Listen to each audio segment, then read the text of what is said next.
नमस्कार मेरे मित्रों और मेरे युवा साथियों, सबका स्वागत है सच तक RJ36 न्यूज। मैं चिमन सिंह राजपुरोहित और आप जुड़े हैं मेरे फेसबुक और यूट्यूब चैनल के ऊपर। दोस्तों, इन दिनों अभी एक अचानक सा वातावरण मौसम चेंज हुआ और मौसम चेंज होने के बाद अपने जो रबी की और फसलें बोई हुई है उस फसलों में अचानक बीमारी आना शुरू हो गई है। मित्रों और मेरे किसान भाइयों, मैं आपसे कहना चाहता हूं कि अब आप जो अभी फसल बो रखी है जीरा, इसबगोल और रायडा, उसमें आप देखेंगे कि अचानक मौसम परिवर्तन के कारण जीरे की फसल लगभग किसानों के अब ऊपर से मुरझा कर, कुछ जीरा हल्का सा मुरझा कर पीला पड़ के कुछ सूखने की कगार पर आ गया। मेरे मित्रों, अगर आप फसल बीमा योजना के तहत बीमा करवा चुके हैं तो अपनी फसल का नुकसान का भरपाई के लिए अपनी आकलन और उसका जो रिपोर्ट है जो आप केंद्र सरकार में टोल फ्री नंबर दे रखे हैं उस टोल फ्री नंबर पर शिकायत दर्ज करें। मगर शिकायत दर्ज करने पर क्या होता, पिछले 3 सालों से ये कंपनियां किसानों के साथ इतनी धोखाधड़ी कर रही है कि उनका पैसा जो अभी तक किसानों को पिछले 2022, 21 और 20 और 22-23 का मुआवजा ये कंपनियां डकार चुकी है और किसानों को कासी चांदी लगा चुकी है। मगर कब तक जगेगी ये कुंभकर्ण की नींद सोई हुई कंपनियां, कब तक किसानों के पैसे डकारेगी? क्यों नहीं सरकार इस पर संज्ञान लेती है? मेरे किसान भाइयों, जब इस प्रकार की जो अपन की फसल की जो प्रधानमंत्री फसल बीमा योजना के तहत अपनी जो राशि अपने खाते से कटती है उसकी भरपाई तो वो की कंपनियां खुद ले लेती है, मगर जब किसान के जब नुकसान होता है तो उसकी भरपाई के लिए वह कभी अपने पास तक नहीं भटकती है।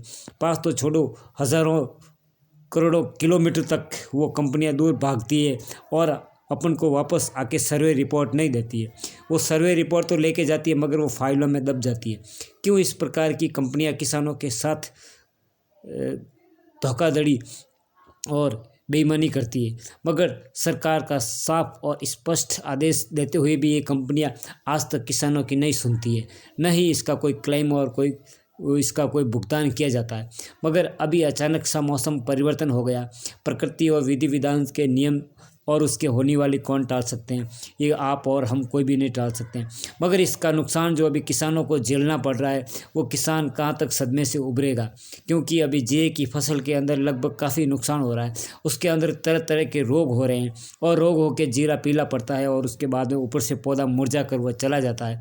धीरे धीरे किसानों को ये नुकसान काफ़ी ज़्यादा उठाना पड़ सकता है।